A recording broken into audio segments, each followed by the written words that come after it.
my name is Brianna. Welcome back to my channel where I talk about spiritual self-help and manifestation videos. And if you like that kind of content, please like, comment, and subscribe. Now today we are going to be talking about a very controversial topic called discipline. Now if you are like me, discipline is a very scary word. It has a very punishable kind of tone to it. That's because we use disciplining kids, disciplining our classroom, disciplining our students. When we're talking about a discipline, we're talking about an art form that we love or a subject that we adore. However, I think sometimes we have the idea of discipline to be very strict. And like I said, if you're someone like me who has all these multiple things and multiple passions, how do you stay disciplined? So I have a few tips and tricks in this video, and let me know if any of these tips resonate or help. So the first thing to understand about discipline is that you need to stop punishing yourself. Discipline is not something that you have to punish yourself to do.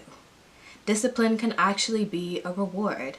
If you are working on yourself, let's use an example of a diet. If you're trying to stick to a diet and trying to overall improve your health, stop thinking of it as you're negatively disciplining yourself. You're positively disciplining yourself because you are doing something that's aiding you and aiding your future.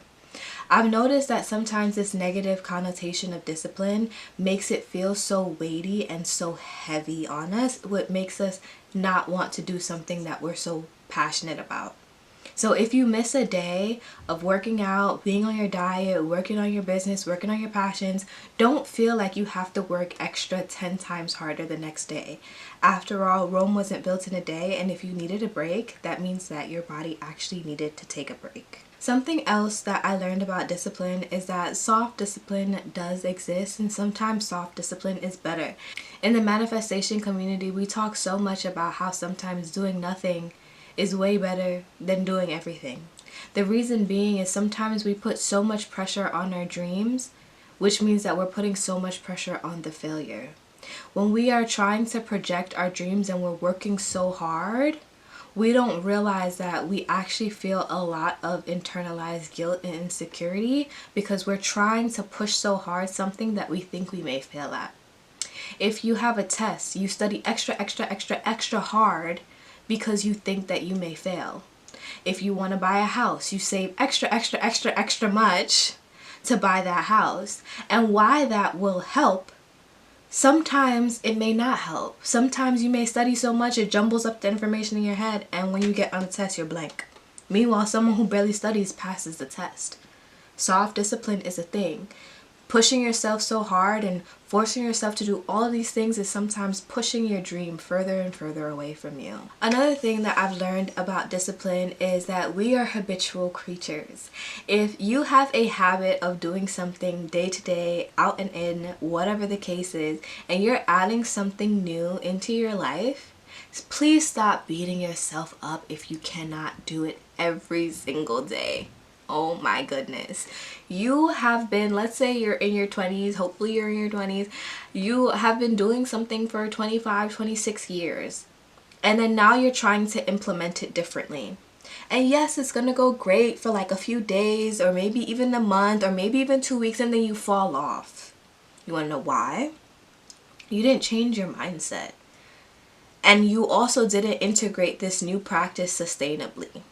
Let's say you want to be a content creator and you just jumped into making content. Did you plan your content? Did you fix an angle? Did you create an angle? Did you create a business model? Did you create a theme? Did you create a name? Did you create a strategy? Did you create a calendar? Stop throwing yourself into passion projects and then getting surprised when the passion project falls through. Remember, as humans, for our safety, we are habitual creatures. This is for our safety, okay? This is not, don't beat yourself up too much. Out of safety, we require habits and routines. If you want to add something to your routine, you have to plan for it and you have to change your mindset. And you also have to make it sustainable. Where is it going to fit in your routine? You can't just throw something in and expect yourself to do it. That is a sure way to fail. And the last thing that I've learned about discipline that has truly helped me is that burnout is inevitable. Burnout is inevitable, which means that we have to take breaks when we can. Let's say that you want to work out or you are trying to start a new content strategy. You should block in weeks or some days where you are not working on your passion. Working on something every single day is a surefire way to burn out, okay?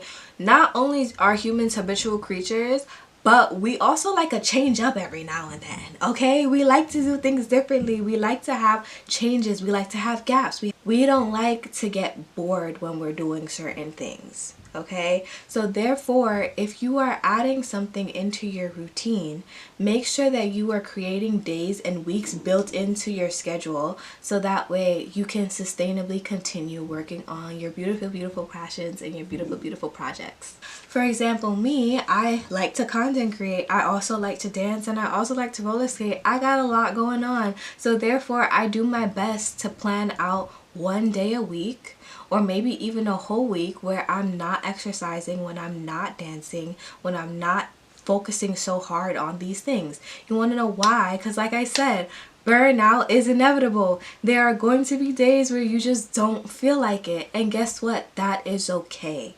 If you plan ahead of time to give yourself more frequent breaks, you are more likely to just drop a habit completely and be able to come back to it refreshed. Okay, so that was my last tip. If you like these tips, please like, comment, and subscribe, and I'll see you in the next one. Bye.